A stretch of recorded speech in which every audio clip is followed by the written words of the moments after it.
Pessoal, então, boa noite a todos.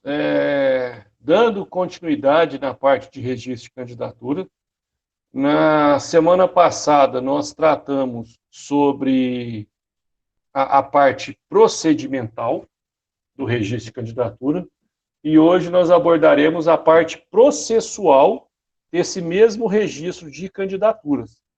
Ou seja, se nós tratamos da parte vista pelo órgão e a parte interna vista pelo partido, hoje nós vamos tratar do aspecto processual, iniciar o tratamento desse aspecto processual, porque nós não teremos condições de encerrar esse assunto nessa aula de hoje. Então nós vamos encerrar na aula da semana que vem. Hoje, eu já adianto para vocês que o trabalho em grupo, o tema dele vai ser sobre desincompatibilização. Eu vou enviar para vocês como que vai ser feito isso, essa questão da desincompatibilização, os aspectos que eu espero que vocês abordem no trabalho de vocês e o prazo para poder entregar esse trabalho. Vai ser, novamente, em grupo e em formato de vídeo. Alguma pergunta? Ou está tudo bem por enquanto?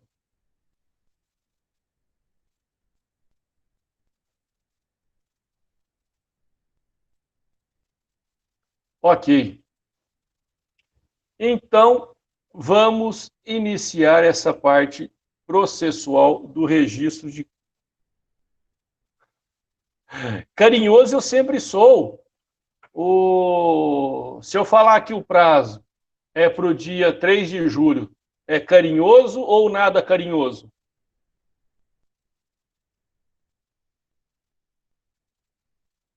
Pronto. O prazo é para o dia 3 de julho. Então, extremamente carinhoso com vocês. O que vocês me pedem rindo, que eu não faço, nem que seja chorando? Então, o trabalho está marcado para o dia 3. Já estava marcado. Não, virar cruzeirense não tem jeito, Ronivaldo. Aí não vai rolar. Eu ainda quero manter por algum tempo aquele negócio lá que gigante não cai. Vamos ver. Pessoal, então, se nós já falamos da... Fica não, que vai dar tudo certo. Iniciando essa parte processual da ação de impugnação ao registro de candidatura, nós precisamos debater dois pontos de suma relevância. Primeiro, quem teria a legitimidade para poder fazer, para poder impugnar essa ação, e quem teria a competência para julgar. Pois bem, a legitimidade para propor essa impugnação, ela está restrita ao candidato, ao partido político e à coligação. E o particular?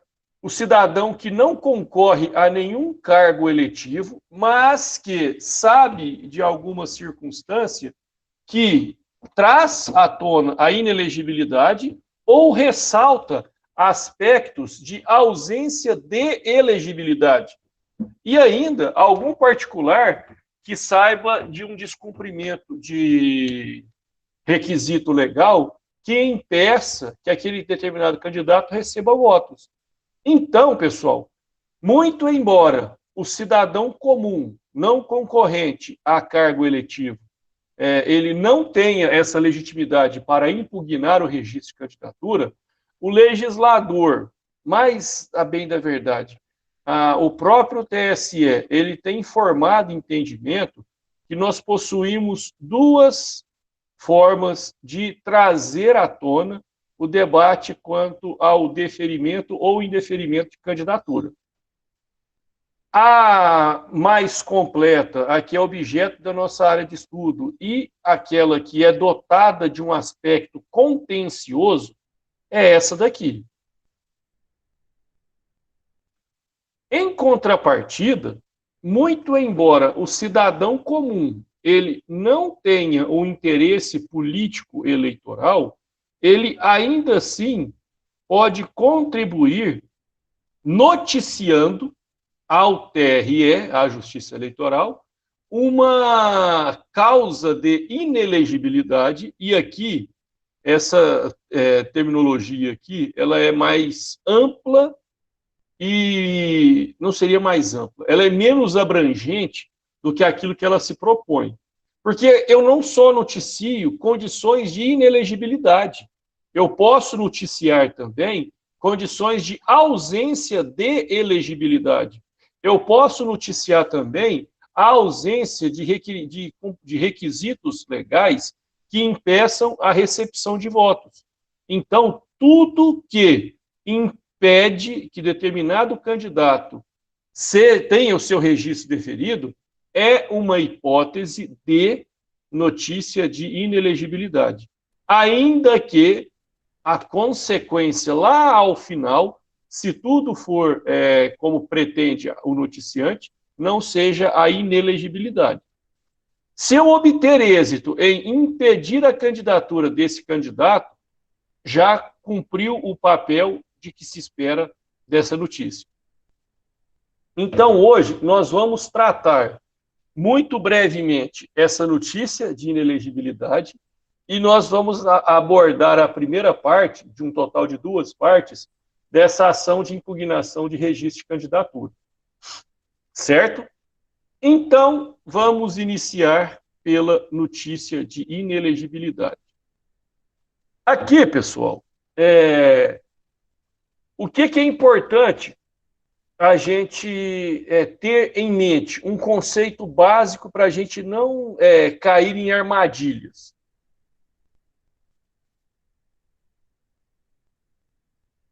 É isso daqui, ó. Tecnicamente, não é uma ação de impugnação. Professor, mas é necessário dizer isso? É necessário dizer isso. Por um simples motivo.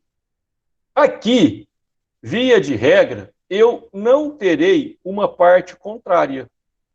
Por que eu não terei uma parte contrária? Porque eu tenho aqui o cidadão, que não é candidato a nenhum cargo eletivo, que, sabendo de determinada condição de um candidato, ele vai à Justiça Eleitoral e relata para ela as condições que ele acredita que impede a candidatura daquele sujeito. Então, a Justiça Eleitoral, ela recebe isso daqui e o que ela faz? Ela inicia uma análise quanto aos aspectos de elegibilidade. Se repousar naquele candidato alguma condição que impeça a manutenção do seu registro, ele terá o seu registro indeferido e, consequentemente, não estará apto a receber votos. Simples. Então, nesse caso aqui, é uma exceção àqueles requisitos de ser filiado, candidato, partido ou coligação. Aqui é facultar ao cidadão comum que ele possa comparecer em juízo e, através desse comparecimento, trazer condições que auxiliem a justiça eu ia falar a justiça do trabalho, mas na verdade é que auxilie a justiça eleitoral. Certo? Se vocês olharem essa lei complementar 64 de 90, que é também a lei da inelegibilidade, o artigo 3º dela, ele fala o seguinte, deixa eu achar aqui o artigo 3º.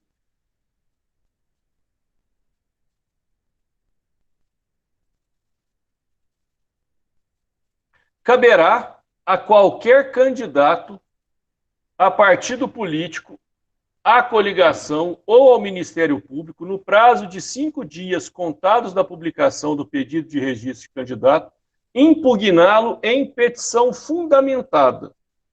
Professor, por esse artigo, não fala dessa notícia de inelegibilidade. Não, não vai falar. Por esse artigo, aqui fica restrito essa possibilidade apenas a quem tenha um interesse conflitante com aquele candidato. Ou seja, eu e o seu Edson, nós somos concorrentes em dois partidos diferentes. Eu não quero que o seu Edson saia candidato, porque ele é do mesmo bairro que eu e ele vai puxar votos que seria meu e vice-versa. Então, o que eu faço? Eu impugno. Então, há um interesse meu, além de pensar no bem público, há um interesse meu maior em impedir que o seu Edson saia candidato. Então, não é esse o intuito que acontece na notícia de inelegibilidade. Aqui o intuito é proteger o Estado de algo que você tenha ciência. Então, dessa forma, muito embora não esteja previsto no artigo 3º da lei de inelegibilidade, a fundamentação para a notícia e o seu cabimento, ele está pacificado no TSE, via resoluções. Ou seja, pode fazer, e isso será fundamentado onde? Em resoluções no TSE. Então, a notícia de inelegibilidade, ela é um instituto, um instrumento previsto e garantido nas resoluções do TSE.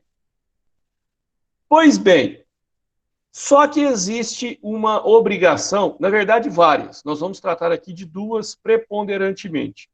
A primeira, é necessário que essa notícia ela ocorra em petição fundamentada.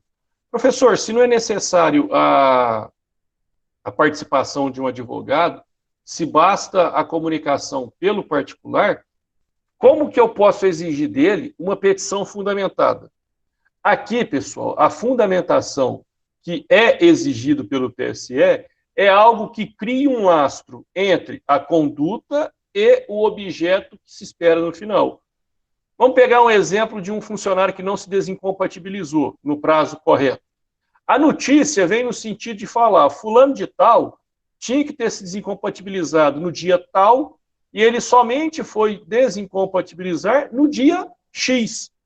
Então, nessa situação, a notícia de inelegibilidade, ela precisa trazer meios que levem à convicção do magistrado. Simplesmente isso. Aqui, um outro ponto relevante.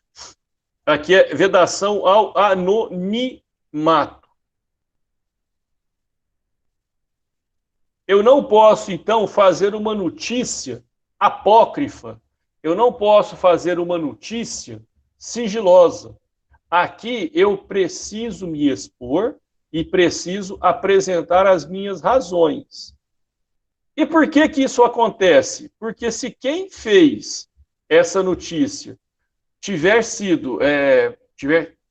tido uma motivação político-eleitoral, ela será de plano condenável e, eventualmente, condenada.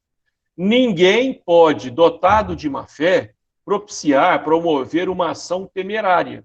Então, se eu não tenho nada e se eu invento uma situação para poder causar um constrangimento, um abalo na candidatura de determinado cidadão, filiado e concorrente, pleiteando uma vaga, isso que eu estou fazendo é passível de punição. O Ministério Público vai investigar, se houver elementos que configurem essa minha conduta vexatória, automaticamente serei responsabilizado, certo? Então, a notícia fraudulenta, ela enseja na aplicação de sanção ao responsável por seu cometimento, certo? E com relação à competência, julgará essa notícia de inelegibilidade o mesmo juízo que analisaria o processo de registro. Engoli minha mão aqui, nossa senhora, esse bocejo. Então, seria competente para o julgamento dessa notícia de inelegibilidade o mesmo juízo que julgaria a ação de impugnação ao registro de candidatura. Com relação à notícia de inelegibilidade, alguém tem alguma pergunta?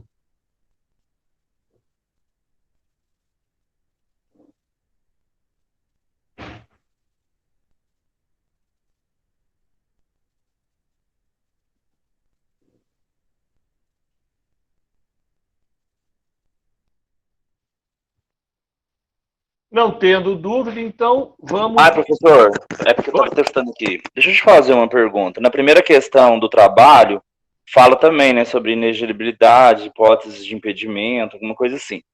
E alguns autores estavam falando que essa é uma justiça, algumas meramente administrativa e outras trazia que era administrativo jurisdicional. É mais ou menos por isso que você está falando? Porque vem... É isso? Estou longe. O que você está adotando? Administrativo ou administrativa jurisdicional? Eu entendo que seja cunho misto, parte administrativa e parte judicial.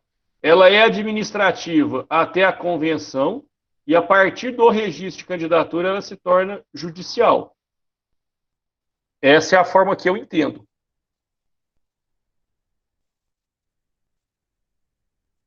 Respondi. Beleza, obrigado. Sim. Estava com muita dúvida. Qualquer coisa pode chamar. Pessoal, então agora nós vamos começar efetivamente na ação de impugnação de registro de candidatura. Talvez seja, talvez não, o maior nome de ação que nós tenhamos no processo, no Poder Judiciário. Porque, olha, ação de impugnação de registro de candidatura. Ela tem o quê? Ela é um processo. Ela é um processo por qual motivo? Ela é um processo porque o candidato A quer que seja indeferido a candidatura do candidato B. O candidato A, ele tem elementos para isso e o que ele faz? Ele impugna a candidatura do candidato B. Logo, esse candidato B, ele pode ter duas consequências. Ou ele terá o seu registro indeferido, ou então ele terá o seu registro deferido. Não foge dessas duas hipóteses. Ah, professor, mas a candidatura dele pode ficar sub júdice. Isso não é forma de resolução. Sub júdice indica que o processo judicial ele está em curso. Portanto, eu tenho apenas dois desfechos na análise do registro de candidatura.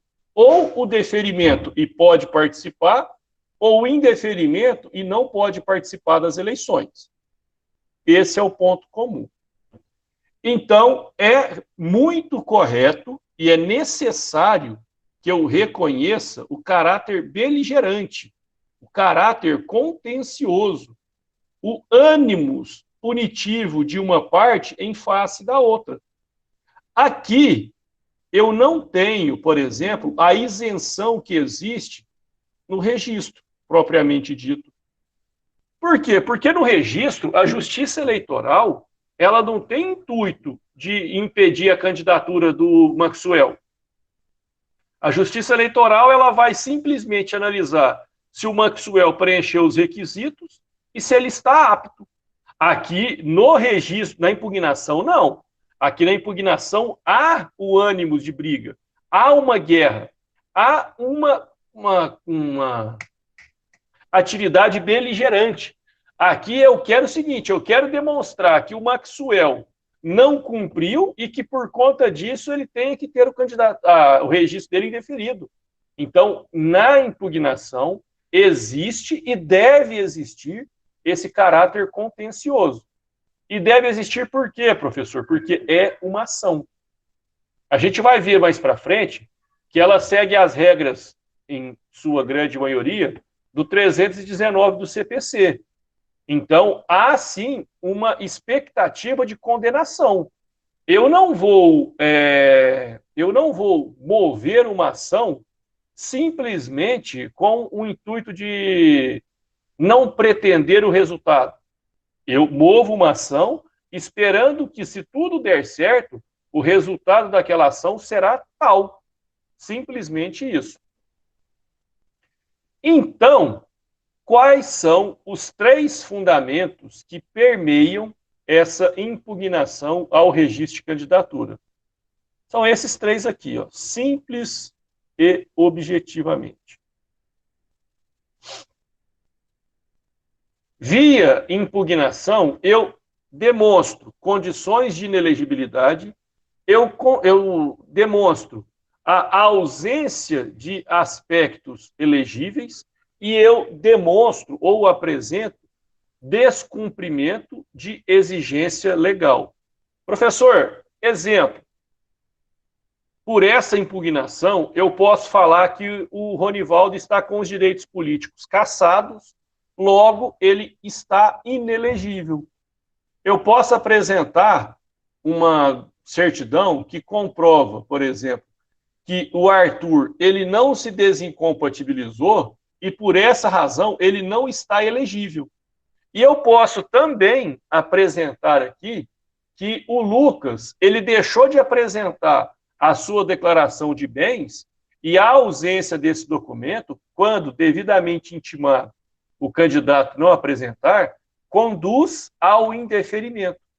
Então, não é forçoso a gente acreditar que esses 3 são os fundamentos que conduzem à ação de impugnação de registro de candidatura. Aqui é um processo. Sendo um processo, isso daqui, ó, e isso daqui, inafastáveis. São inafastáveis do processo eleitoral a ampla defesa e o contraditório. Professor, isso não é algo que possa ser feito de ofício? Pode. Isso pode ser feito de ofício. Mas, ainda que seja feito de ofício, é indispensável a abertura de prazo para a parte contrária se manifestar. Certo? Ainda que eu tenha segurança, certeza de que não há nada que o candidato possa fazer para não ter o seu registro deferido, ainda assim, eu, Justiça Eleitoral, preciso abrir prazo para que o candidato possa comprovar as suas alegações. Certo? Agora, as particularidades. Primeiro, a partir de que momento que conta-se o prazo de 5 dias para a propositura dessa impugnação? Alguém quer falar?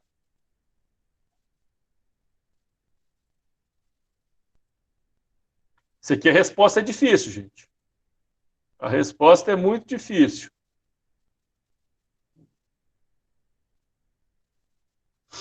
Então, a partir da publicação do edital, inicia-se a contagem desse prazo comum.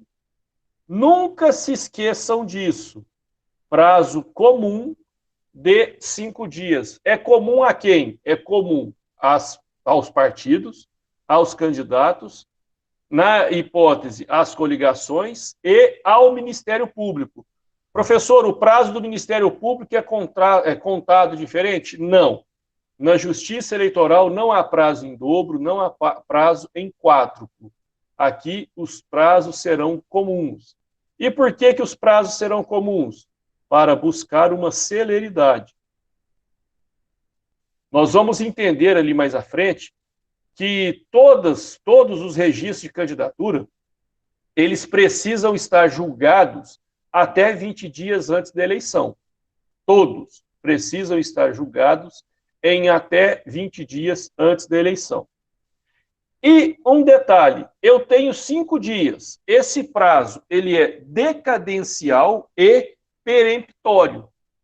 Noutras falas, significa dizer que ele não prorroga e que ele é contado também em sábados, domingos e feriados.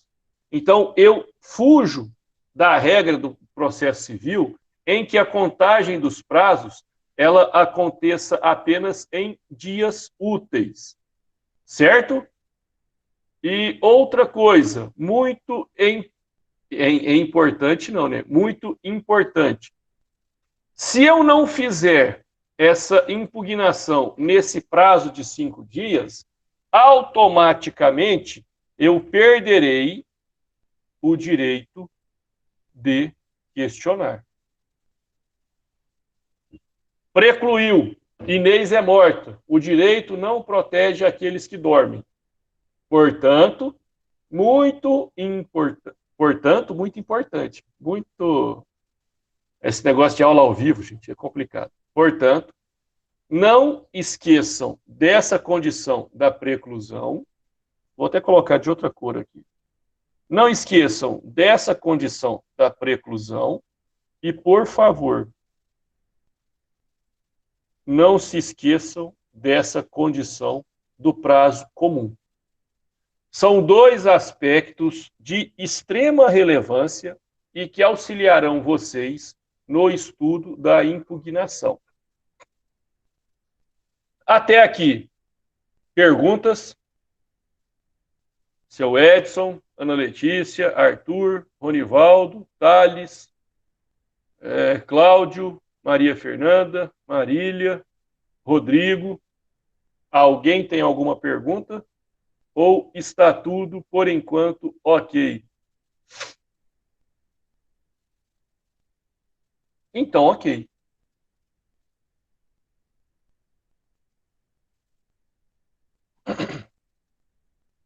Aqui, pessoal, tem um ponto que ele pode ser suscitado como meio de conflito disso daqui.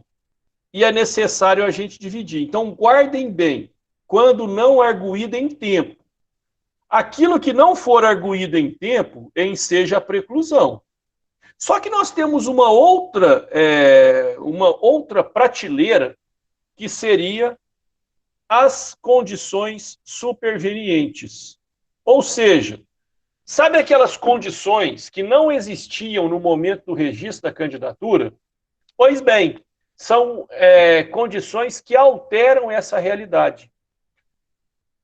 Aqui, pensem o seguinte, o candidato apresentou tudo que ele poderia, tudo que ele tinha em mãos para poder concorrer. Mas no meio do caminho, ele perdeu a sua condição de elegibilidade. Foi preso, condenado já em trânsito em julgado e tudo mais. É superveniente. Eu não tenho como impugnar algo que é futuro e incerto. Então, nessa situação, eu não vou fazer via impugnação.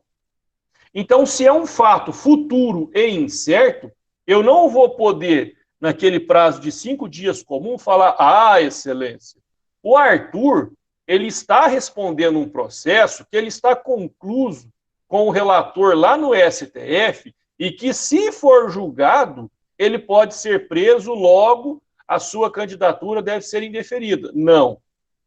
Não cabe.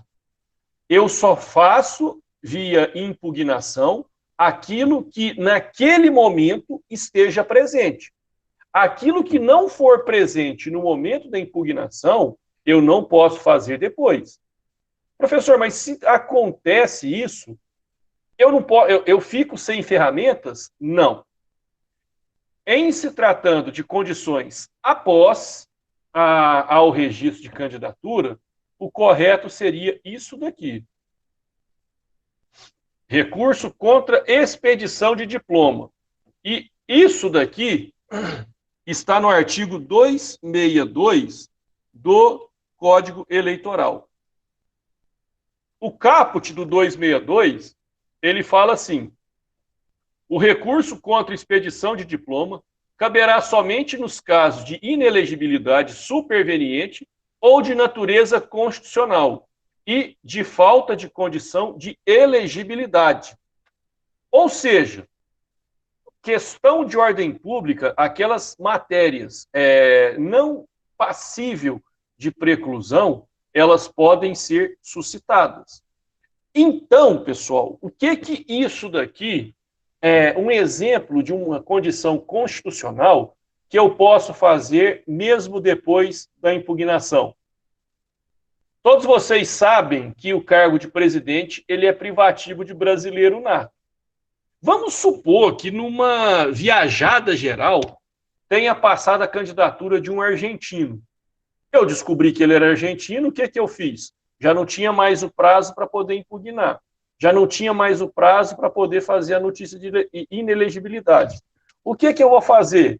Um recurso contra a expedição, alegando que o argentino, não só por ser argentino, ele não pode ser presidente do Brasil. Então, esse aspecto constitucional, ele pode sim ser tratado mesmo depois do prazo de 5 dias comuns. Agora, observem o que fala o parágrafo 1º. A inelegibilidade superveniente que atrai restrição à candidatura, se formulada no âmbito do processo de registro, não poderá ser deduzida no recurso contra a expedição de diploma.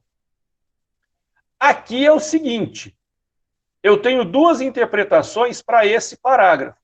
Se eu já usei o mesmo argumento em impugnação ao registro de candidatura, eu não vou poder fazê-lo no recurso contra a expedição. E tem uma outra interpretação que a gente pode tirar desse parágrafo 1º. Eu não posso pegar... Deixa eu voltar aqui para a... Eu não posso pegar esse ponto que eu esqueci de alegar e querer fazê-lo na forma de recurso contra expedição de diploma. Aqui opera-se a preclusão consumativa, já consumou os atos. Então, se eu tinha esse argumento lá atrás e não usei, já era. E mais, se esse argumento é o mesmo que eu já usei lá atrás e não colou, também já era. Certo? Dessa última parte aqui, eu gostaria de destacar esses dois incisos aqui. Primeiro, eu tenho que saber que logo após o prazo para impugnação, eu tenho o prazo das diligências. Eu posso suprimir essas diligências? Não. Negativo. De hipótese alguma. Essa fase de diligências, ela serve para isso daqui. Para evitar atropelo, para evitar que haja julgamento ilegal ou injusto. E, acima de tudo, nas diligências, eu posso esclarecer ou eu posso acabar de formar a convicção do magistrado. E mais, naquilo que for pertinente, eu posso aplicar o CPC. Ou seja, o CPC ele será aplicado de forma subsidiária ao processo eleitoral. Portanto, o CPC será aplicado de forma subsidiária ao processo eleitoral. Até aqui, pessoal. Perguntas? Está tudo ok? Não está tudo ok, mas vocês estão cansados e não querem perguntar? Qual é a realidade? Podem perguntar.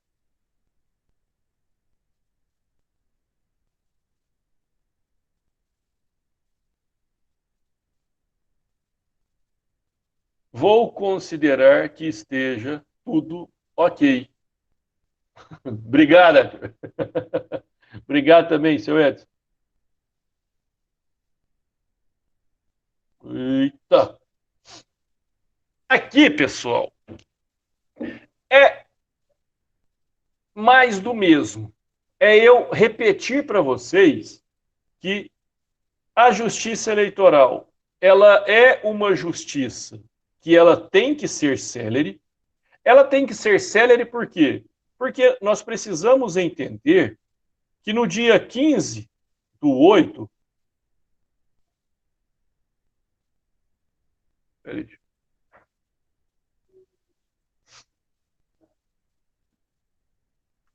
brasileiro com 2 ou mais nacionalidades, se ele for brasileiro nato e obtiver essas nacionalidades depois, e não tiver que abrir mão da nacionalidade brasileira por conta dela, sim. Agora, se ele não for brasileiro nato, ou se ele tiver abdicado da nacionalidade brasileira, aí não. Quanto aos prazos, o que eu estava falando para vocês é que dia 15 de agosto é o prazo que os partidos têm para apresentar a relação de candidatos. Então, a partir desse dia 15, vamos pensar que no dia 16 de agosto foi publicado a relação de candidatos. A partir daqui, nós contamos 5 dias. Nós desconsideramos o dia 16. Então, dia 17, dia 18, dia 19, dia 20, dia 21. Então, dia 21 de agosto, encerra o prazo para a impugnação ao registro de candidatura. Vamos considerar que nós tivemos, tanto do Ministério Público quanto de algum candidato contrário. O que vai ser feito? Vai ser aberto o prazo para que ele apresente as condições que torne possível de deferimento a sua candidatura. Então, ele vai fazer isso nos 3 dias seguintes. Feito isso, o que vai acontecer? Vai para julgamento do juiz eleitoral. Dessa decisão, vai caber o recurso ao TRE no prazo de 3 dias. E ao recurso, se não concordar com essa decisão do TRE, cabe ainda um recurso ao TSE, igualmente no prazo de 3 dias. Ou seja, se nós fôssemos considerar tudo isso daqui, nós já estaríamos em setembro. Então, o processo eleitoral, ele somente poderá ser considerado válido, ele somente poderá ser considerado como praticado na sua essência, se tudo for julgado até a eleição. Mas a eleição, ela é o prazo final? Não.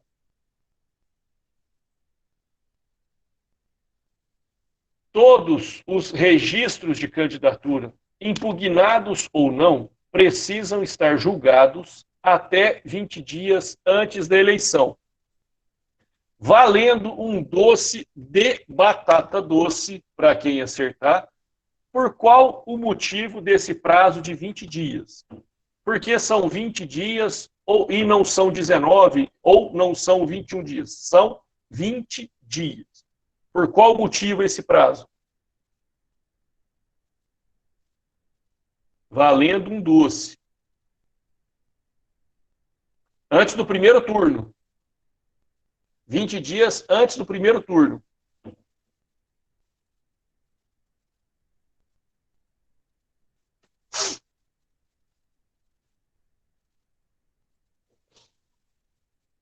Sabe por quê, gente? São 20 dias? Porque em até 20 dias... Porque em até 20 dias eu posso substituir o meu candidato sem qualquer tipo de motivo. Após 20 dias, exceto em caso de morte ou em caso de julgamento atrasado pela Justiça Eleitoral, eu não posso mais substituir os meus candidatos. Então, por isso, eu preciso observar esse prazo de 20 dias. Certo? E para garantir que esse processo ande tão rápido assim, eu preciso reconhecer essa característica aqui. Ó. Então, sabe aquele seu processo de divórcio que está sendo julgado por aquele juiz que compartilha a função eleitoral com a função da vara de família? Pois é, você vai permanecer casado, porque se eu tiver que colocar na balança o seu divórcio ou a candidatura do Zé das Couves, a candidatura do Zé das Couves ela terá prioridade. Então, durante esse período eleitoral, a partir do dia 15 até a data da eleição, os processos eleitorais eles terão prioridade sobre qualquer outra natureza. Isso daqui eu já falei, que os prazos são contínuos e peremptórios. Isso representa a seguinte coisa. O processo eleitoral, ele pode acabar no domingo? Pode. Eu tenho que protocolar no domingo? Sim. O processo, ele pode acabar, o prazo, não o processo. O prazo pode acabar em feriado? Sim. Eu posso protocolar no feriado? Sim. Aqui, pessoal, quando o processo era físico, a Justiça Eleitoral, a partir da data do registro, ou seja, a partir desse dia 15 de agosto, a Justiça não fechava mais. Ela funcionava todos os dias até o dia da eleição. Sábado, domingo, feriado, todos os dias, a Justiça Eleitoral funcionava normalmente. Agora, com o processo eletrônico, ficou ainda mais fácil, mas ainda assim os prazos são contados em dias corridos. Eu apenas desconsidero o dia do início, muito embora eu considere o dia do fim. Certo? E aquilo que eu também já havia dito, aqui não haverá contagem de prazo de forma diferente para qualquer que seja a parte. É o Zé das Couves, 5 dias. É o Estado, os mesmos 5 dias.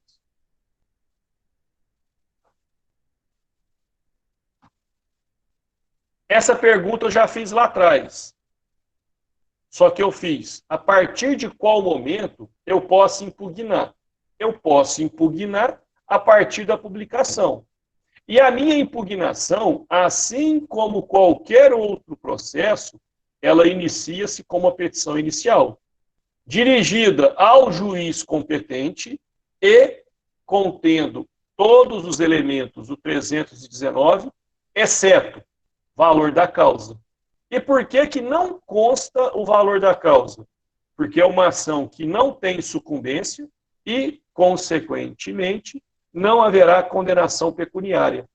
Trata-se de uma ação cujo valor é inestimável. Então, quais são os aspectos que eu tenho que analisar quando do protocolo? Primeiro, se a petição inicial está regular. Segundo, se ela foi tempestiva. Terceiro, se não decaiu o direito. E quarto, eu não terei prerrogativas diferentes por ser o Ministério Público. Aqui sim, o pau que dá em Chico também dá em Francisco, certo? E um ponto que eu gostaria, vou até separar ela de outra cor. Lembra daquele conceito que eu passei para vocês, que na Justiça do Trabalho, tempestivo é tudo aquilo que for feito até o prazo final? Sim, aplica-se isso ao processo eleitoral. Eu posso, por exemplo, eu estou vendo o Ronivaldo, eu sigo ele nas redes sociais, só que eu sigo ele porque ele é meu adversário político. E eu vi que o Ronivaldo, ele colocou lá na página dele do Facebook o desenho dele falando que ele será pré-candidato ao cargo tal. Só que eu sei que o Ronivaldo, ele não desincompatibilizou. Antes do nome do Ronivaldo aparecer na relação de candidatos do partido dele, eu vou poder impugnar a sua candidatura? Sim. Isso será considerado tempestivo. Ou seja, eu não sei se o Ronivaldo será candidato, mas tudo leva a crer que ele será sim. Então, essa mera suspeita, ela me garante o direito de impugnar. Mas, como nem tudo são flores, essa impugnação, ela ficará vinculada a uma eventual indicação do Ronivaldo para concorrer à eleição. Por quê, professor? Porque se eu impugnei uma candidatura que ainda não foi protocolada, caso ela não seja efetivamente protocolada, eu perderei o objeto da minha impugnação. Ou seja, não faz sentido eu impugnar alguém Está cortando o áudio? Melhorou? Melhorou?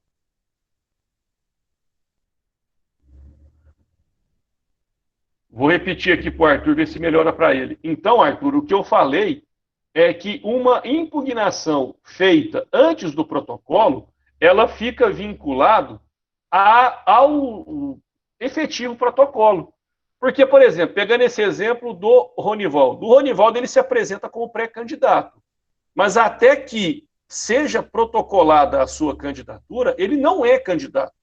Mas se eu quiser impugnar, eu, partido, impugnar essa candidatura antes do protocolo, eu posso? Pode.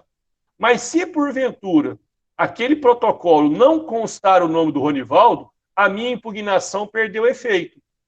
E essa impugnação inócua, a parte que o fez, pode ser punida? Não, porque não há sucumbência nesse aspecto da impugnação. Certo? Quem julgará? Quem julgará é o mesmo juiz que estiver julgando o DRAP, que é o do partido como um todo, regularidade do partido, o requerimento de registro de candidatura e o requerimento de registro de candidatura individual. Então, aqui, assim como acontece no processo civil, no processo penal, no processo do trabalho, eu tenho a figura do juízo prevento. Então, aquele que tomou ciência do fato em primeiro lugar, ele se torna prevento em relação a qualquer outro. Certo?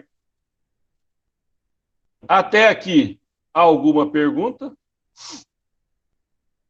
Aproveitem, porque nós chegamos no nosso último slide, hein? Isso daqui eu já falei para vocês, nós observamos a regra do CPC. Então, se nós observamos aquilo que determina o 319, o Maxwell vai abrir para a defesa tão logo encerre o prazo de 5 dias. Encerrado o prazo de 5 dias, abre-se o prazo para a defesa. Então, pessoal, se eu observo os requisitos do 319, consequentemente, eu aplico a sanção do 330. Ou seja, se a minha petição inicial ela for indeferida, a consequência natural disso é a extinção desse meu processo. Lembrando, e aqui eu vou colocar de outra cor, para que nós não tenhamos surpresa.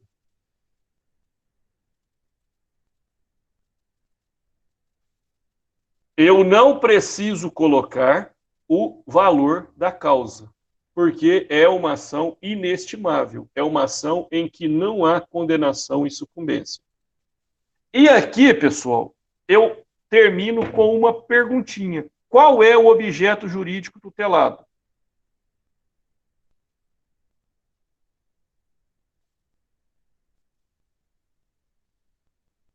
Não, mas esse trem aqui passando sem minha vontade está horrível.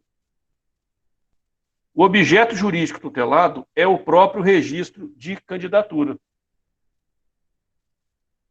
Ou seja, o registro de candidatura é aquilo que eu pretendo proteger via impugnação. É garantir que apenas aqueles candidatos que tenham elementos suficientes para concorrer possam fazê-lo. É eliminar do jogo político todos aqueles que não tenham condições de concorrer. Pessoal, aqui eu encerro aquilo que eu havia previsto para passar para vocês hoje e eu fico aberto para as vossas perguntas. Mandai-vos vossos questionamentos.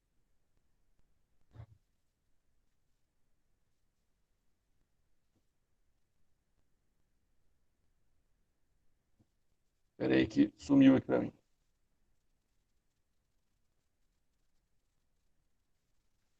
Seu Edson, essa pergunta do senhor é uma pergunta pertinente.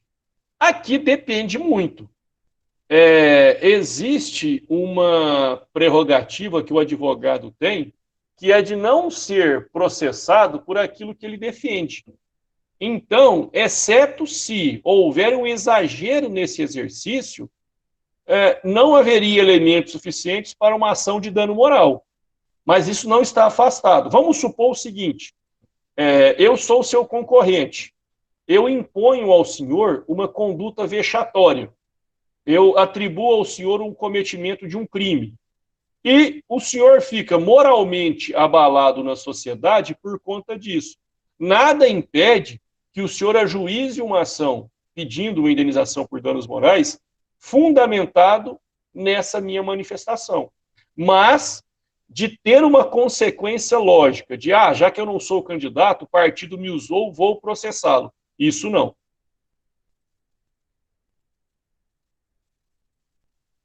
Mais alguma pergunta, pessoal? Existe litigância de má-fé, sim. Inclusive, essa litigância de má-fé, ela pune tanto, só que não é chamado de litigância de má-fé. Seria uma hipótese de, no caso do cidadão, uma notícia falsa, e no caso do candidato, somente se houver exagero. Se ele criar uma situação que não exista, se ele inventar situações que não sejam verdadeiras, automaticamente ele poderá, sim, ser responsabilizado.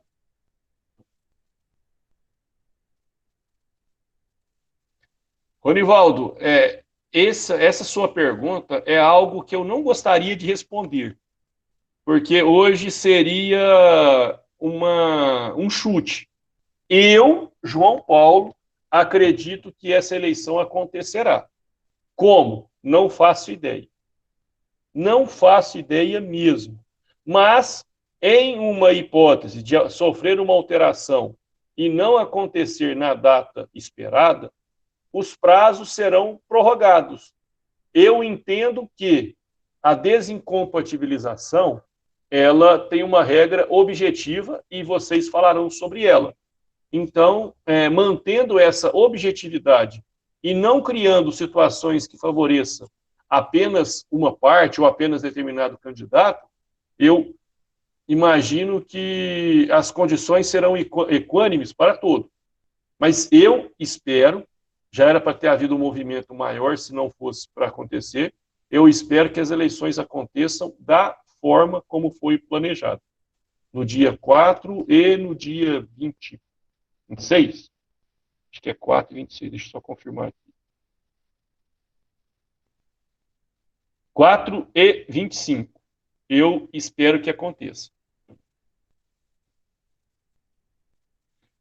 Seu Edson, segundo o STF, tudo que for envolvido ao processo eleitoral será competência da Justiça Eleitoral, até mesmo o cometimento de crimes, algo que eu, entendendo a diminuta capacidade de investigação da Justiça Eleitoral, propiciará uma impunidade muito grande. Mas é a própria Justiça Eleitoral que tem competência para julgar essas ações que envolvam o seu objeto de estudo.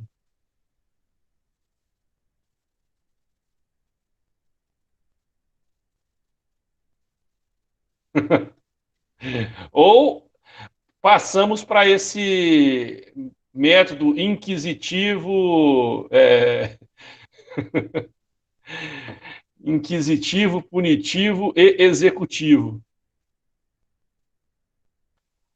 Mais perguntas, pessoal? Mandai-vos vossas perguntas. Aquilo que eu não souber, eu falo que não sei, e na próxima aula eu respondo.